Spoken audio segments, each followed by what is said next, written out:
Prince Institute. Exercise 134. Sir Happy Singh. Ready? Start.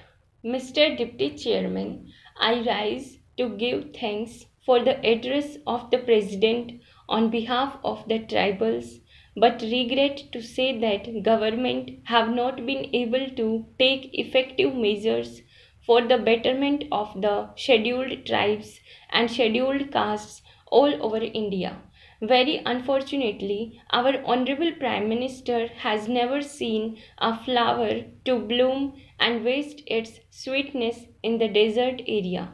He has been applauded for his foreign policy not only here in this house or in the Lok Sabha or all over India but also internationally. Sir, I am concerned more about the domestic affairs.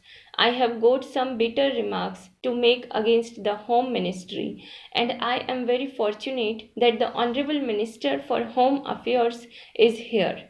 Under the Constitution, the Tribes Advisory Council was meant to be in operation, but unfortunately, the Honorable Home Minister has failed to see that this has not been implemented in the right spirit and in right earnestness. I can cite instances from the state of Bihar that although there is a tribes advisory council, still it is a defunct body and has not been in operation satisfactorily.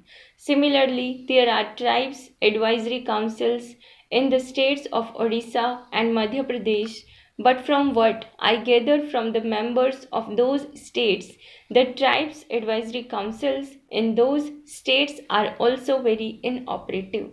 Secondly, although in the Constitution of India it has been laid down that there should be a separation of the executive from the judiciary, still what do we find? In almost all the tracts and territories inhabited mostly by the scheduled tribes, this system is still prevalent today.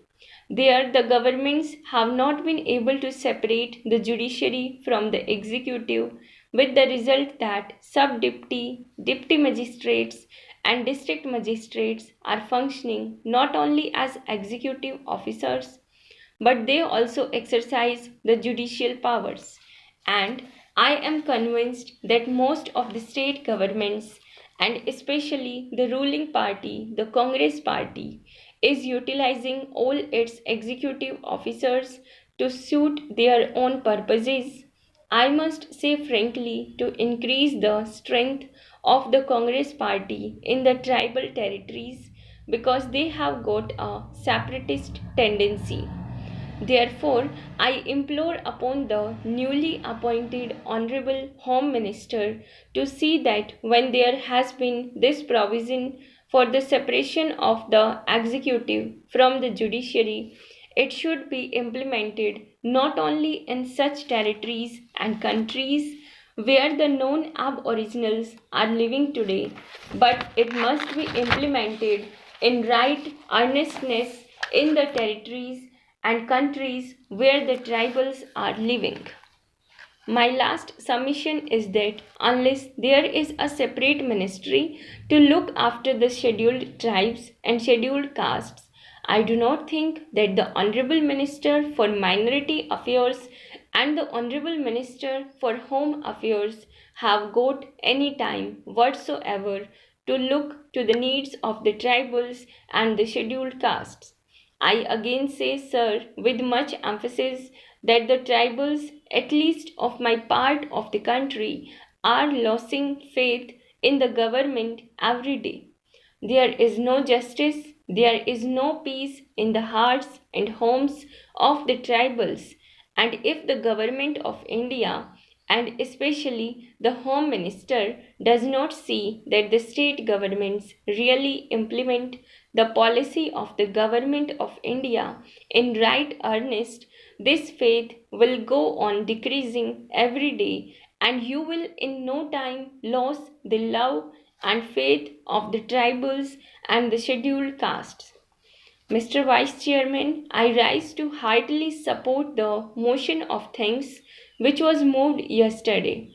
Before I come to the president's speech, I want to mention that we who witnessed Shri Kidwai's work fully realized his sense of judgment, his courage, his daring and dashing which revolutionized and postal services in the face of all odds and opposition to such an extent that some of the countries of Europe sent their experts to India to see how it was done. The manner in which he solved the food problem also was nothing short of a miracle. Today, we do miss him because we have pledged ourselves to the establishment of a welfare state conforming to a socialistic pattern.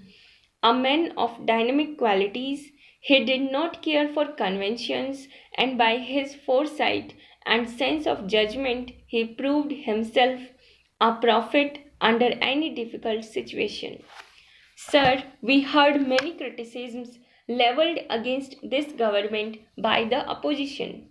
In a country where a democratic government by party system prevails, it is the bounden duty of the opposition to criticize the shortcomings and the commissions and omissions of the ruling party. But what I fail to realize is that the opposition, instead of hurling abuses on this side, should have placed before us certain constructive alternative programs. We have a people's government and we are prepared to take any suggestions that would turn this country in the shortest possible time into a welfare state.